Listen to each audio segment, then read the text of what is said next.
हरिओम, जय श्री कृष्णा। कर्मकांड बाय आनंद पाठक में पर फिर से आप सभी का मैं स्वागत करता हूं। और एक ऐसा सब्जेक्ट, एक ऐसा विषय जिसके बारे में शायद ही रेयरली किसी ने सोचा होगा या सोचा होता है। और ये बहुत ही गंभीर भी विषय मैं बोल सकता हूं और बहुत ही इम्पोर्टेंट महत्वपूर्ण भी विषय बोल सकता हूं और है ही शास्त्रों में लिखा है। और मैं आज आपको बताने वाला हूं वो विषय है क्या। कि चलो, सूर्य चंद्र ग्रहण के विषय में हमने बहुत सारी अन्य तो बातें कर ली। क्या करना चाहिए, क्या नहीं करना चाहिए, क्या सावधानी रखनी चाहिए, ये है वो है। लेकिन अगर किसी बच्चे का ही जन्म सूर्य और चंद्र ग्रहण में होता है या होगा या हुआ है तो क्या करें, ये बहुत ही महत्वपूर्ण विषय है जिस पर हमें अवश्य ध्यान देना चाहिए। तो खास करके मान लीजिए किसी का बच्चा या किसी का भी जन्म सूर्य या चंद्र ग्रहण में हुआ है, और मैं यहाँ बात कर रहा हूँ सूर्य चंद्र ग्रहण, इसका अर्थ ये नहीं है कि 24 घंटे या ग्रहण से पूर्व के 12 घंटे, ग्रहण से के पूर्व से 9 घंटे। यहाँ पर्टिकुलरली मैं बात कर रहा हूँ जो शास्त्र कहते हैं वो है जो ग्रहण का मध्यकाल होता है। स्पर्श से शुरू होगी लेकिन मध्यकाल का जो पूर्ण रूप से जब ग्रहण बनता है, मैं उस काल मान लीजिए कि फॉर एग्जाम्पल 4 बजे एग्जैक्ट ग्रहण होने वाला है, मध्यकाल है, तो 4 बजे से पूर्व की 4 मिनट, 4 बजे जो ग्रहण लगा है वो 4 मिनट, और उसके बाद जब मोक्ष की ओर जाएगा तब की 4 मिनट। या ये पकड़ सकते हो कि 3:55 से शुरू करके 5 मिनट है, लेकिन मैं उदाहरण दे रहा हूँ कि 3:55 से शुरू करके 4 बजे ग्रहण और 4:05, ये जो 12 से 15 मिनट है, स्पेशली 15 मिनट है, उसमें अगर एग्जैक्ट ग्रहण के समय में किसी बच्चे का जन्म होता है तो क्या करे क्या ना करे और उसका भविष्य कैसा होता है। और कोई डरने की भी चीज़ नहीं है, कोई ऐसी कोई आवश्यकता नहीं है। हर एक दर्द है तो उसकी दवा है, उपाय भी है। वही आज मैं अपने इस विषय में आपको बताने वाला हूँ। तो अवश्य एक सबसे पहले मैं एडवाइस दूंगा कि जैसे बहुत सारे लोग अभी तो एक बच्चे को भी पृथ्वी पर लाना, ये तो भगवान की मर्जी होती है, लेकिन अभी एक नया ट्रेंड चल चुका है कि जो भी अधिकतर महिलाएं हैं या जो भी गर्भवती महिलाएं हैं वो स्पेशली डॉक्टर को डेट बताती है कि मुझे इसी दिन बच्चा चाहिए इस दुनिया में, इस पृथ्वी पर। तो उसकी वजह से वो सीजरियन करवा के जो नेचुरली कुदरती ही होने वाली प्रक्रिया को खुद ही एक डेट या पता नहीं कैसी ऐसी पसंद की है कि उसकी वजह से उसी दिन ऑपरेशन करके बच्चे को निकालते हैं। हालांकि वो हर उनकी चॉइस है, मैं कुछ इसमें कह नहीं सकता हूँ, लेकिन फिर भी समझिएगा, सोचिएगा, ये सारी चीज़ें जो भगवान के हाथ में है उसे भगवान के ही हाथ में रहने दीजिए। हाँ, कोई ऐसी कंडीशन हो और करना पड़े वो एक डिफरेंट मैटर है, लेकिन अगर ऐसा आप करते हो तो कृपया करके सूर्य चंद्र ग्रहण का अवश्य ध्यान रखिएगा। उस दिन उस समय पर ऐसी कोई भी पसंदगी मत रखिएगा बच्चे को जन्म देने की, इस पृथ्वी पर लाने की। तो ये मेरी एक एडवाइस है। चलिए शुरू करते हैं कि अगर किसी बच्चे का जन्म सूर्य या चंद्र ग्रहण में होता है या हो चुका है या हुआ है तो फिर हम करें क्या, वो बताऊंगा। वीडियो पसंद आए तो लाइक कीजिएगा, शेयर कीजिएगा, अधिक से अधिक चैनल पर नए हो तो सब्सक्राइब करके घंटी का आइकन अवश्य दबाइएगा, और चाहो तो आप हमें हमारे सोशल मीडिया प्लेटफॉर्म पर भी फॉलो कर सकते हो। तो जैसे लिखा है शांति आदि ग्रंथों में, निर्णय सिंधु आदि ग्रंथों में, तंत्र आदि ग्रंथों में, धर्म सिंधु आदि ग्रंथों में, और बहुत सारे जो शांति से जुड़े हुए, जैसे ग्रह शांति हो, नक्षत्र शांति हो, यमल जनन शांति हो, बहुत प्रकार की ये जो सारी शांतियाँ होती है और उससे रिलेटेड जो भी जितने भी ग्रंथ है उसमें सारे ये प्रमाण दिए हुए हैं। और इसके विषय में लिखा ही हुआ है कि ग्रहणे चंद्र सूर्य प्रसूतिर्य दिजायते इत्संजायते यस्तु तस्य मृत्युर न संशयः व्याधि पीड़ा च दारिद्र्य शोकस्य फलहो भवेत। अब इसमें क्लियर ऐसा लिखा है कि अगर उस समय पर बच्चे का जन्म होता है तो वैसे तो इसमें ये शब्द लिखे हैं कि मृत्यु ही होती है। अब ये किसी मन में वहम मत लाइएगा, ऐसा कुछ भी नहीं है। लेकिन ऐसा कुछ भी नहीं है का मैं ये नहीं बोल रहा हूँ कि शास्त्र गलत है, लेकिन ये संभावना बहुत ज्यादा रहती है कि उस टाइम पे शायद हो सके कि बच्चा जीवित जन्म ना ले, जीवित पैदा ना हो, या जीवित होने के बाद भी कुछ ही क्षणों में उसकी मृत्यु हो जाए। ये सारी संभावना रहती है। अब इसको वहम में बिल्कुल भी कन्वर्ट मत कीजिएगा।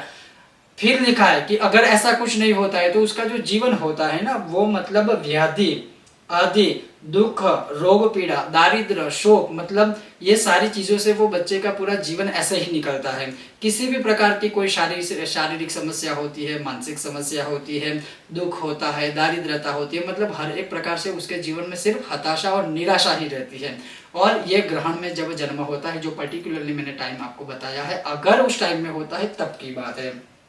तो अगर इसको आप ज्योतिष शास्त्र के अनुसार भी समझे, ज्योतिष शास्त्र के अनुसार, तो कैसे इसके ऊपर पूरा लॉजिक, पूरा साइंस वर्क करता है वो भी मैं आपको बताऊंगा। लेकिन अगर ऐसा हुआ है, किसी बच्चे का जन्म हुआ है या हो गया है, होने वाला है, तो फिर हम क्या करें?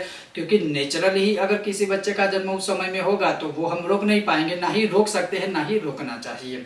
तो इसमें लिखा है कि सूर्य ग्रहण कालिक प्रसूति सूचित, अर्थात अत्र गोमुख प्रसव कार्य इतिम आति, अर्थात गोमुख प्रसव शांति की जाती है। इसका एक वीडियो मैंने बनाया था कि जब शांति कर्म किया जाता है सूर्य चंद्र ग्रहण का, तो उसमें गौ माता के मुख से उसी बच्चे का पुनः जन्म करवाया जाता है। अब ये चीज है कि ये तो चलो बच्चा जन्मा छोटा है तो आप वो सारी चीजें कर सकते हो, लेकिन जिसका जन्म ही हो चुका है और अभी इसे पता चला है तो क्या करें?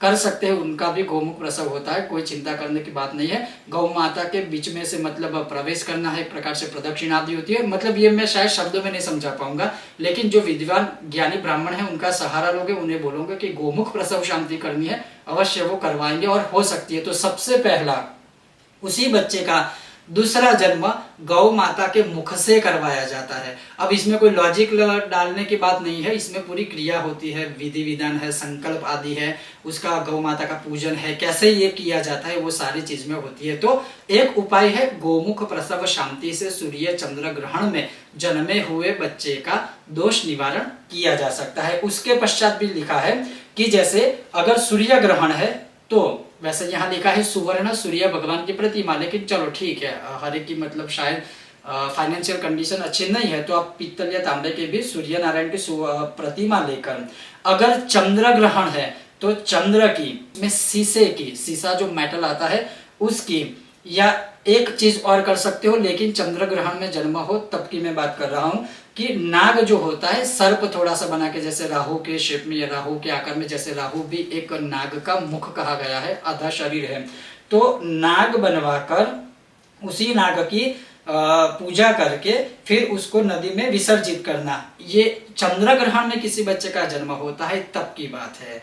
सूर्य ग्रहण में होता है तो जैसे मैंने बोला कि तांबे की, सुवर्ण की या फिर पीतल की सूर्य नारायण की प्रतिमा बनाकर उनका पूजन करना है। तो ये दो चीज हुए।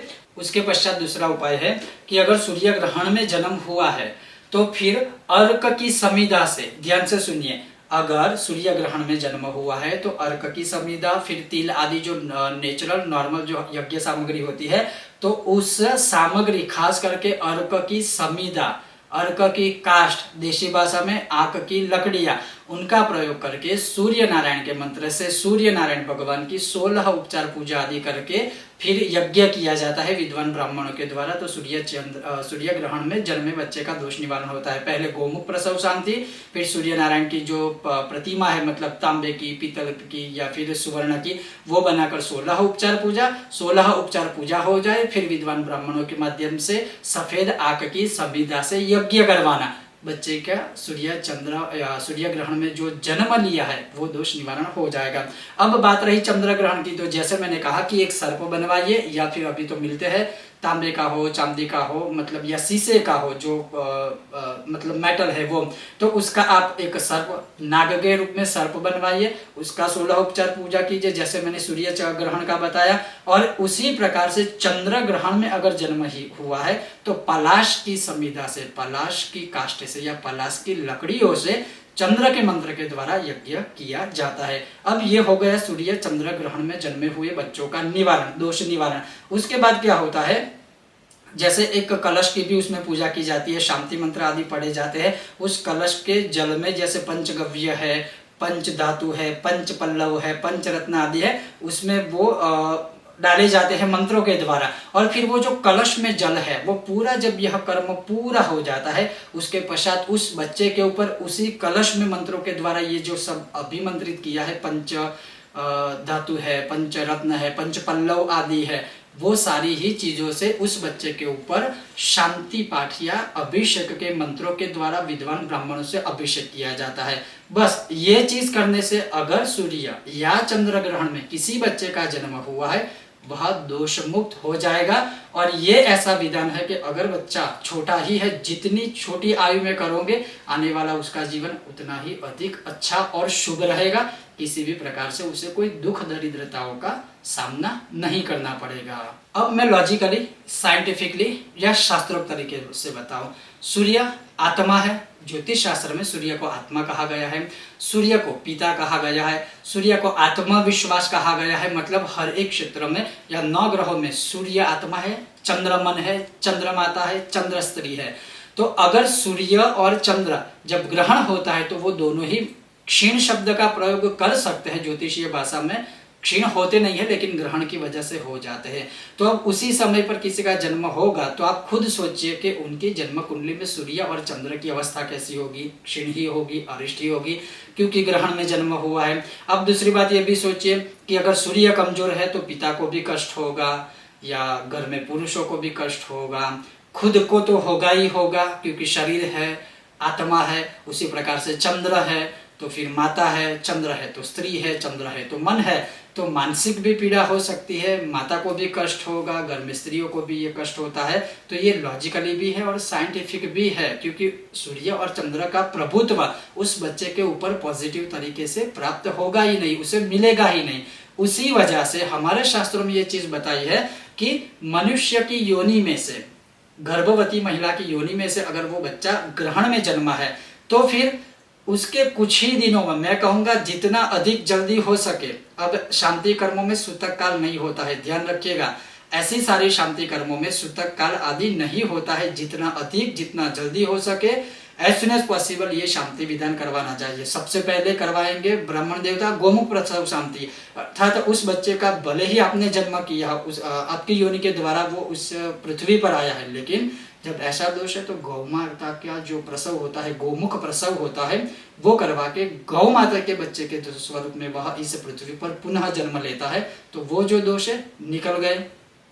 दूसरी बात, सूर्य चंद्र की पूजा, सूर्य चंद्र की विशेष सफेद आंख और पलाश की संविधा से यज्ञ करने के बाद जो कलश के ऊपर या कलश के अंदर सारी चीजें डालकर, जो मैंने बताई, पंच पल्लव है, पंच रत्न है, पंच धातु आदि है, वो डालकर या सर्वौषधि, सारी औषधियां डालकर उस कलश को जब अभिमंत्रित किया जाता है मंत्रों के द्वारा, उसी कलश से यह शांति जब पूरी हो जाए उसके पश्चात अंत में उसी जल से उस बच्चे के ऊपर अभिषेक किया जाता है। ये करने से अवश्य ही वह दोष से मुक्त हो जाएंगे। तो आप भी ध्यान रखिएगा, अगर ऐसी कोई अवस्था आती है या ऐसा कोई आपके घर में हो चुका है तो प्रयत्न कीजिएगा शांति करने का, लेकिन ये बहुत महत्वपूर्ण है। तो ये था एक आज का विशेष वीडियो और उपाय और सब्जेक्ट। आपको यह विषय वीडियो कैसा लगा मुझे बताइएगा, और अगर पसंद आया है तो बिना भूले वीडियो को लाइक कीजिएगा, अधिक से अधिक शेयर कीजिएगा। चैनल पर नए हो तो सब्सक्राइब करके घंटी का आइकन अवश्य दबाइएगा। बहुत जल्द मिलते हैं नए विषय और वीडियो के साथ। ओम गणेश, जय श्री कृष्ण, श्रीमन नारायण।